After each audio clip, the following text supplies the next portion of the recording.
രാത്രി 1:30 എണീറ്റിട്ട് വിശന്നിട്ട് എൻ്റെ പൊന്നോ എന്തെങ്കിലും ഒന്ന് രാവിലെ അല്ലാത്തോണ്ട് ഫുഡ് ബോർഡിങ് പറയാനും പറ്റില്ല. എന്തായാലും നമുക്കൊന്ന് പുറത്ത് പോയി എന്തെങ്കിലുമൊക്കെ ഒന്ന് ചൈനയിൽ രാത്രി തിന്നാൻ കിട്ടുമോ നോക്കിയിട്ട് വരാം. ഓക്കെ, ഇനി നിങ്ങൾക്ക് ചൈനയിൽ ഇതേപോലത്തെ വ്ളോഗുകൾ വേണമെന്നുണ്ടെങ്കിൽ ലൈക്ക് ചെയ്യുക, ജസ്റ്റ് സബ്സ്ക്രൈബ് ചെയ്യുക, കമൻറ്റിൽ നിങ്ങൾക്ക് വ്ളോഗ് ഇഷ്ടപ്പെട്ടെങ്കിൽ വേണം എന്ന് പറഞ്ഞ് ഒരു കമൻറ്റ് ഇടുക. ഓക്കെ, അപ്പോൾ നമുക്ക് ബാക്കി കണ്ടിട്ട് വരാം. വിജിലിമ്പിച്ച റോഡാണെങ്കിലും റോഡുകളാണെങ്കിലും കണ്ടില്ലേ, പോലീസ് മാമൻ പോകുന്നു, ദേ പോകുന്നു മ്യാമൻ. ആ മ്യാമനെ എങ്ങാനും വിളിച്ചിട്ട് വരുത്തി കഴിഞ്ഞാൽ ഒരു 4-5 വർഷം ജയിലുണ്ട് കഴിച്ച് കിടക്കാം, കുഴപ്പമൊന്നുമില്ല. ഗൂഗിൾസ് ഹോട്ടലാണെന്ന് വിചാരിച്ചിട്ട് കയറാൻ പോയ സമയത്താണ് അത് ബിയർ ബർലർ ആണെന്ന് അവിടുത്തെ ആൾ പറഞ്ഞു. അപ്പോൾ നമ്മൾ അവിടെ നിന്ന് ഇറങ്ങിയിട്ട് പറഞ്ഞു, അല്ലാ ഹറാം ഹറാമി തും ഹറാമി മേ ഹറാമി പൂരാ ഹറാമീസ്. അപ്പോൾ ഞാൻ അവിടെ നിന്ന് ഇറങ്ങിപ്പോന്നു. ഇനി അടുത്ത പരിപാടി. അങ്ങനെ 8 സ്റ്റാറുള്ള ഹോട്ടൽ എന്നാണ് അതിൻ്റെ അകത്ത് എഴുതിയിട്ടുള്ളത്. അപ്പോൾ എന്നാൽ പിന്നെ ഗ്രാൻഡായിട്ട് നമുക്ക് എന്തെങ്കിലും കയറി കഴിക്കാം. അതിൻ്റെ മുന്നേ കാശില്ല എന്നുള്ളൊരു പ്രശ്നം, നമുക്ക് ബാങ്കിൽ പോയി കാശ് എടുത്തിട്ട് വരാം, എന്നിട്ട് 8 സ്റ്റാർ കഴിക്കാം. ഓക്കെ, റിച്ച് ഞാൻ എന്തോ ചെയ്യുമെന്ന് പറഞ്ഞാൽ നോക്കണേ. വരാം. വീട്ടിൽ കൂടി പോകുന്ന സമയത്താണ് കണ്ടില്ലേ ഒരായിൻ്റെ നമ്മുടെ ചൗഫാനും കാര്യങ്ങളും എന്ന് പറഞ്ഞാൽ ഫ്രൈഡ് റൈസുണ്ട്, താറാവ് നിർത്തിപ്പൊരിച്ചതുണ്ട്, താറാവ് കടത്തിപ്പൊരിച്ച കടയുണ്ട്.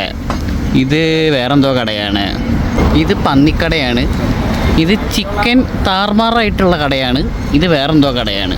എന്തായാലും നമ്മൾ 8 സ്റ്റാറിന്ന് കഴിക്കാനാണ് നമ്മുടെ വിചാരമുള്ളത്. അപ്പോൾ നമുക്ക് ഇതൊന്നും ശരിയാവില്ല, നമ്മൾ 8 സ്റ്റാർ തന്നെ പോകും, എന്നിട്ടേ നമ്മൾ അടുക്കുള്ളൂ.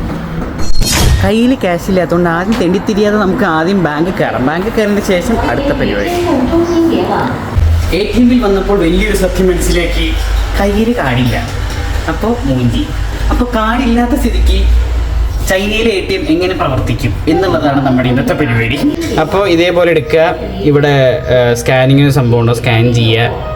അപ്പോൾ ഇങ്ങനെ QR കടന്ന് ഇങ്ങനെ തിരിയും. ഈ QR നമ്മളിങ്ങനെ ഫോണിൽ എന്ത് ചെയ്യുക, ഇതേപോലെ സാധനം സ്കാൻ അതിൻ്റെ ഇടേ കൂടി ആഡ് അവൻ്റെ, എന്നിട്ട് ഇതേപോലെ അമ്മച്ചി സ്കാൻ എവിടെ സ്കാൻ ചെയ്യാം.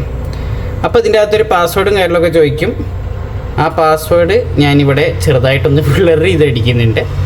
അടിച്ചതിന് ശേഷം ഇതേപോലെ എത്ര വേണ്ട വെച്ചാൽ അടിക്കുക, എടുക്കുക. പക്ഷേ അൺഫോർച്ചുനേറ്റ്ലി കയ്യിൽ അവിടെയും കാശില്ലാത്തതുകൊണ്ട് നമ്മൾ ഏതെങ്കിലും ആൾക്കാരിൽ തെണ്ടിത്തിരിഞ്ഞ് കാശ് വാങ്ങിയിട്ട് തിന്നും. അപ്പോൾ നമുക്കിനി പുറത്തു പോയിട്ട് കാണാം. നമ്മൾ വളരെ സക്സസ്ഫുള്ളായി, കയ്യിൽ കാശില്ലാത്തതുകൊണ്ട് തിരിച്ച് അതേപോലെ തന്നെ തിരിച്ചു വന്നു.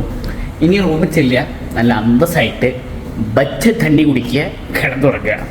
അപ്പോൾ നിങ്ങളോടൊക്കെ പറയാനുള്ളത്, ആവശ്യമില്ലാതെ ഭക്ഷണം കളയുന്ന ഒരുപാട് പേര് നമ്മുടെ നാട്ടിൽ പൊതുവെ കണ്ടുവരുന്നുണ്ട്. ചെയ്യാതിരിക്കുക, ആർക്കെങ്കിലുമൊക്കെ ഭക്ഷണം കൊടുക്കുക. ഇതിപ്പോൾ ഫോറിനിൽ ഇപ്പോൾ സ്റ്റുഡൻ്റ് ആയിട്ട് ഞാൻ മാത്രമല്ല, ഒരുപാട് കുട്ടികൾ, പലർക്കും സാഹചര്യങ്ങളില്ലാത്ത കുട്ടികൾക്ക് വരെ ഇവിടെ ഉണ്ട്.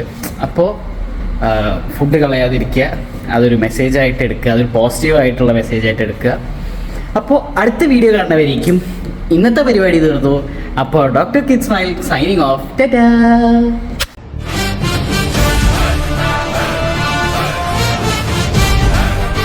നമുക്കൊരു ലൈക്ക് കൊടുത്തിട്ട് ഫോളോ ബട്ടൺ